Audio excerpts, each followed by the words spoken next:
Hi, friends. Welcome to Race to Rise podcast, a place where we discuss bite sized wisdom nuggets with easy to follow practices to live a better life. I am your host, Mithal Patel, a parenting junkie, Ayurveda enthusiast, and an advocate of conscious living.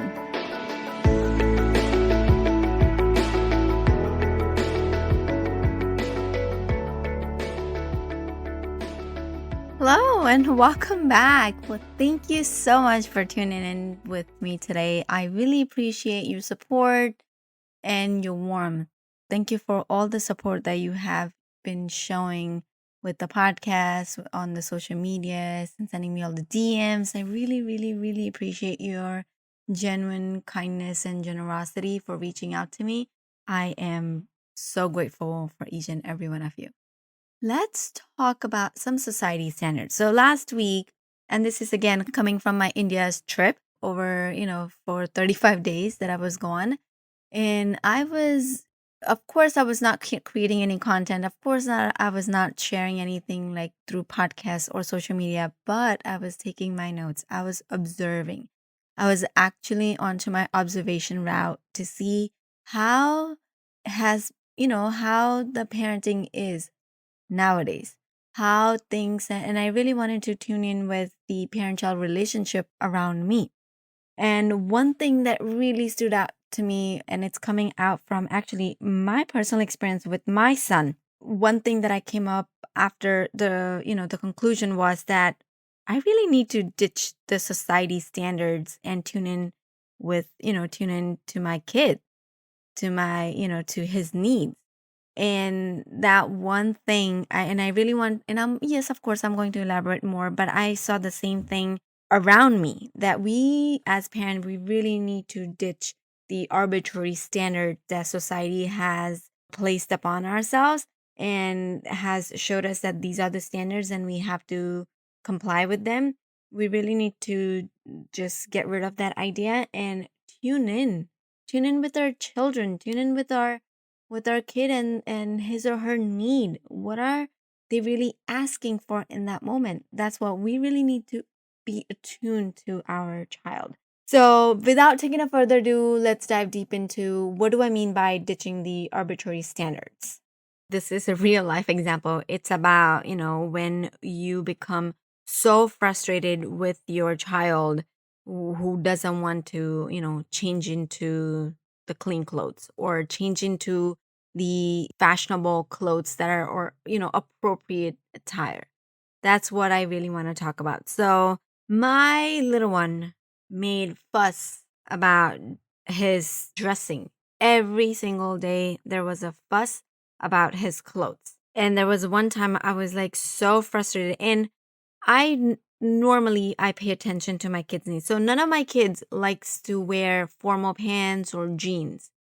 Right? My older one prefers to wear sports shorts, not even formal shorts, just shorts that are like that you wear at the gym or you wear at night. He prefers to wear those shorts, and my little one prefers to wear sweatpants all the time, whether it's a summer or whether it's a spring or it's a fall or it's a winter. Sweatpants all the way through every season.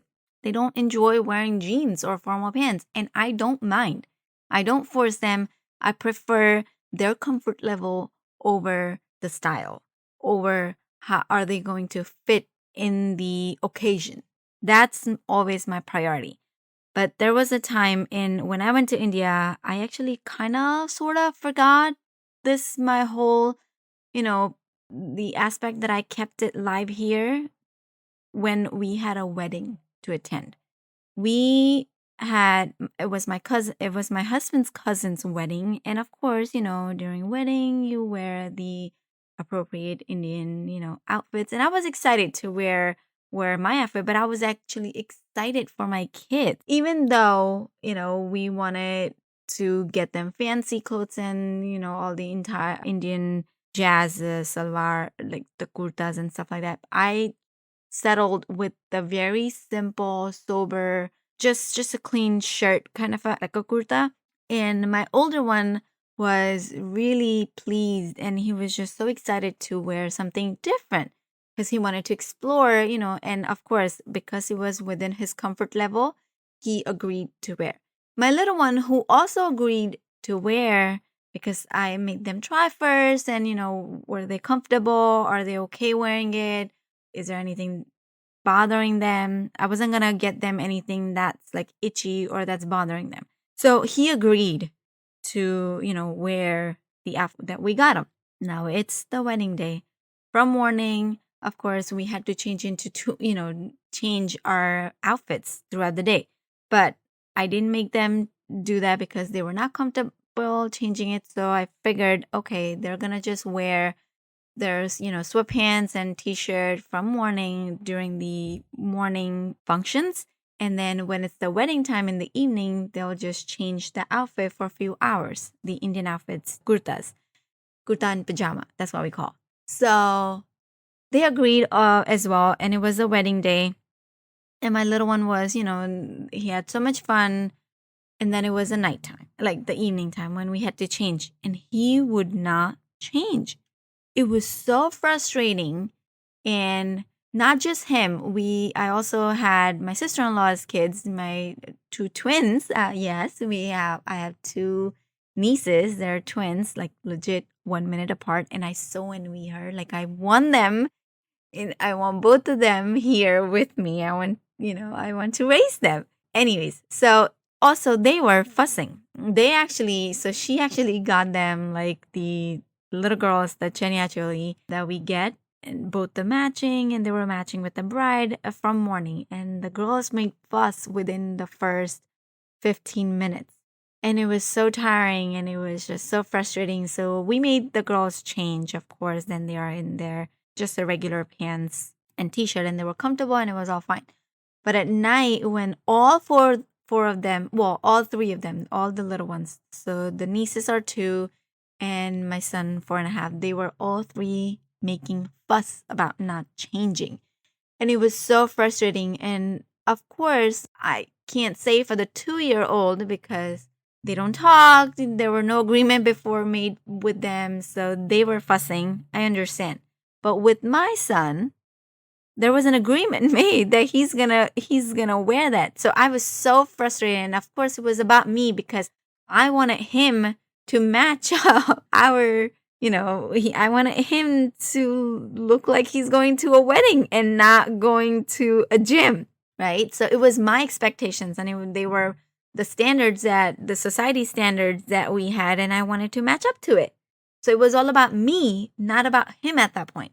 But I was so frustrated, and I actually had to tune out of the situation. And I said, okay, give me a minute. That was a reminder for me. Like, I really need to ask myself, is that really important? I actually had to tune out and go in a different room and ask myself, like, what's important? What is important in this moment? Is it important that we're all comfortable and we're going to a wedding and we enjoy the wedding? Or my control is important? Or, that I have to make him uncomfortable and I have to control him and I have to make him wear what he doesn't want to wear? And so, what is it about? Is it about me upsetting him, or is it about us, going comfortably and enjoying the wedding? So I had to make a choice. So I had that conversation with myself that what is it? Like, what do I really value in this moment? And of course, my value is the connection with my child. My value is the comfort level of my child. My value is that my child is being who he is, right? So at first, I was kind of upset that I have to settle with I have to go with a different route and not with my expectations. But that was just about me being true to myself and being true to my kids and honoring their needs and honoring their comfort level. And so those 5 minutes with myself was like a revelation. And when I really realized that I was trying to apply these arbitrary rules and the standards of the Indian wedding society to my children, to my child, and I actually internalized that the dogmatic ideas like if you give a child an inch, he'll take a mile, and, became convinced that I had to be in control at all the times. But in this whole me taking the time away, me observing myself, self-regulation helped me. And I didn't need to control my child, right? Because my son is his own identity and he has freedom to make a choice. He has freedom to choose. So I gave him a choice whether he wants to wear the sweatshirt and sweatpants or whether he wants to wear that Indian outfit, and he chose to wear the sweatpants and sweatshirts. So I did allow him to wear that, and then I took just the kurta with me just in case because it was cold. So when we go to the wedding hall and if it's cold, I can just ask him to put this on because it was the full sleeves. So yes. Yes, I worked around. And when we got to the place, first he just, walked around. I didn't take the sweatshirt. I was kind of a little being cheeky over there. And I took the kurta with me. And it was very soft. The kurta was very soft. There was no artwork on it. It was not itchy. It was very comfortable. So when we got there, I think it was like 15 minutes later, he's like, I'm cold. So I said, well, I got the same shirt as your brother if you want to just wear it on top of your shirt and it will keep you warm. And he goes like, yeah, sure, of course. And he wore it. Of course, he wore it on top of the sweatpants, but he wore it. So both of our needs were kind of met at that point. And so I really wanted to just, share that incident with you, that it was about building the connection with my child at that moment where I had to unlearn all those old ideas and start tuning into the reality as it was. So instead of me forcing and controlling my child to wear the outfit where he's not comfortable, I chose to make him comfortable in the clothes that he chose to wear. And then, of course, I had with my little cheeky, funny humor idea. And then when he was cold, he chose to wear it anyway. So it was a win-win situation on both the parts. And we enjoyed the wedding and we all had fun. He actually had way too much fun. It was new to him and he was able to explore the idea of, the rituals and the functions because he was comfortable at that point. And he allowed me and he gave me my space to enjoy the rituals and the functions the way I wanted to. So I just wanted to share that with that example that if we want to be comfortable and we want to have peace with our children, let's just put aside all those old ideas that society has given it to us and the standards.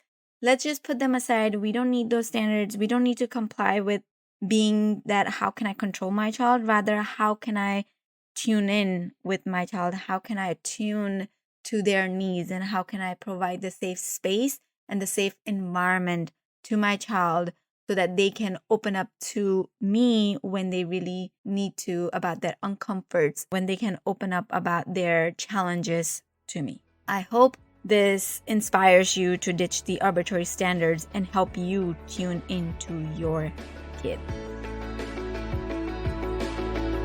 That's it for this week's episode of Race to Rise. Be sure to sign up to our email list at risewithmittal.com. And join us again next time for more wisdom about life, kids, and everything in between. I am Mittal Patel, wishing you happy raising and rising.